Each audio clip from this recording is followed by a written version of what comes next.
I've got to be honest with you. There's no magic wand that makes the economic problems that were years in the making disappear overnight. And sometimes it's easy for politicians to exploit the anger, the pain that people are feeling right now. I have to point out, though, that some of the very same folks in Congress who opposed the Recovery Act and claim that it hasn't worked have been all too happy to claim credit for Recovery Act projects and the jobs those projects have produced. They come to the ribbon cuttings and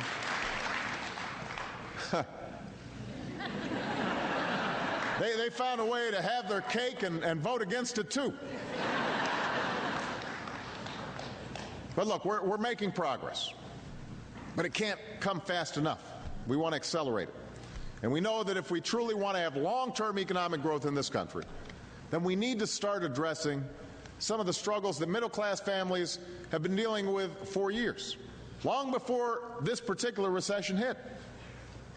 This past decade has been one of the toughest our middle class has faced in generations, because folks have seen their paychecks shrink, their housing prices fall, while the cost of everything, from groceries to health care to college, keeps going up.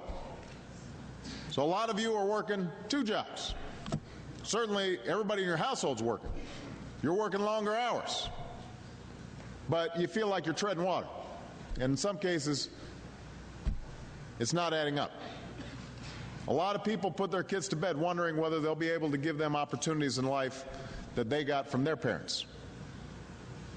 And the thing, New Hampshire, when I was up here campaigning, I told you, I didn't run for president to kick these challenges down the road.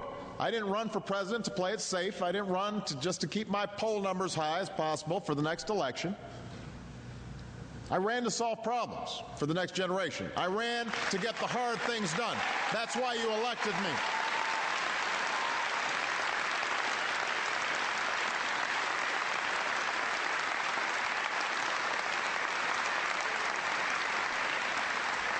So I won't rest until businesses are hiring again, and wages are rising again, and the middle class is thriving again, and we finally got an economy that works for all Americans, not just some Americans. I won't rest until we do what we know has to be done to secure our leadership in the 21st century. I don't want to cede our future to China and India and European countries. I'm not willing to settle for second place, not for the United States of America,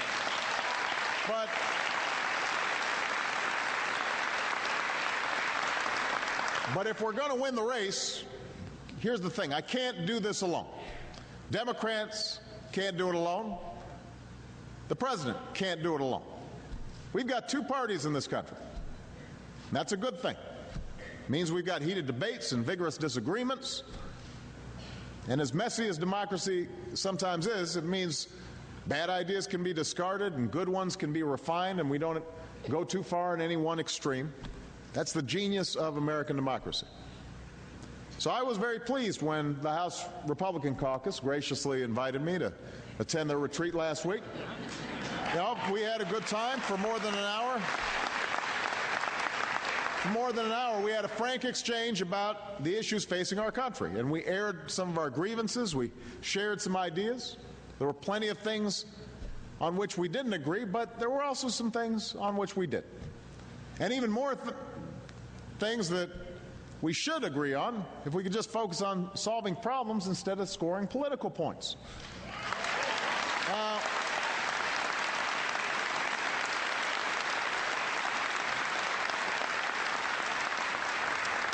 For example, we all agree that education is the key to a 21st century economy.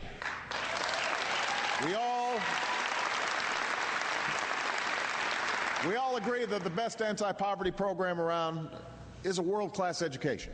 So why don't we work together to transform our schools so that every child in America can compete with their counterparts around the world, from Beijing to Bangalore? Let's work together to upgrade our community colleges, which are the gateway to a career for so many children from so many working families.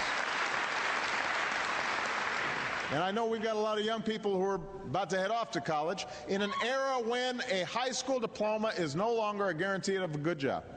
Let's make college affordable for every qualified student.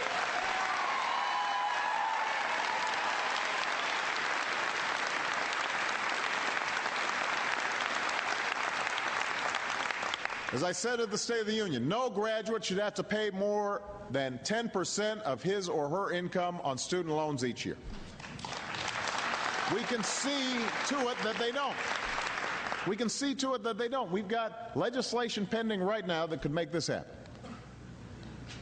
The Republicans and Democrats may not see eye to eye on the threat of global warming. I happen to think the evidence is overwhelming. Some disagree. We can have a respectful argument there, but shouldn't we agree that American homegrown energy is good for our security, and that new clean energy jobs are good for our economy?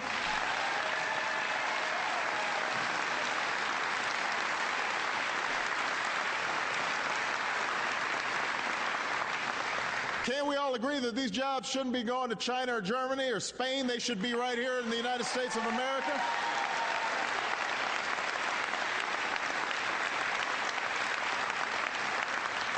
So let's invest in innovation. Let's put people to work on solar panels and wind towers and cutting-edge batteries.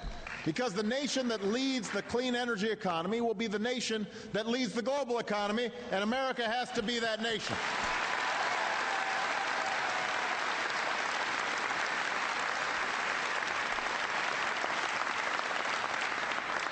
These are key parts of the foundation we need to build for a better future for our families, for our country. Another foundation stone is fixing a health insurance system that works better for insurance industry than it does for the American people. I do not quit. We are going to get that done.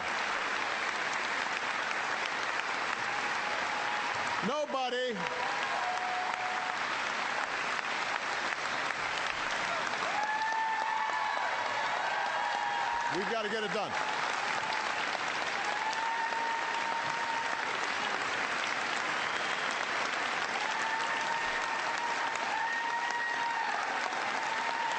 We have to get it done.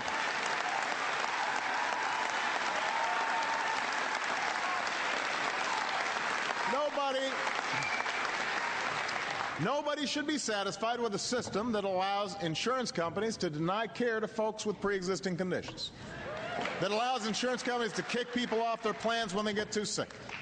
Nobody should accept a system where small businesses are forced to pay outrageous premiums to get their workers covered, and seniors have big gaps in their Medicare prescription coverage. Nobody should accept another decade in which health insurance premiums double and millions lose their coverage altogether. There was just a report the other day that showed even greater numbers of Americans now are having to rely on government insurance, not because of my plan, but because employer-based insurance has declined to an all-time low. Now, these are the things that I hear about every day in the letters I get, from families going bankrupt, from small businesses crushed by their health care costs.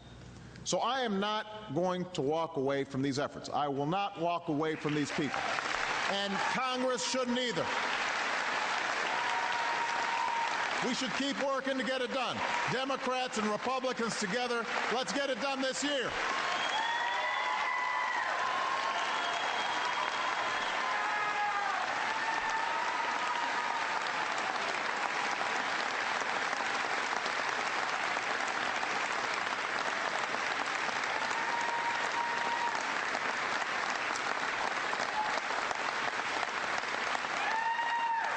Now, finally, we should all be able to agree that we've got to do something about our long-term deficits.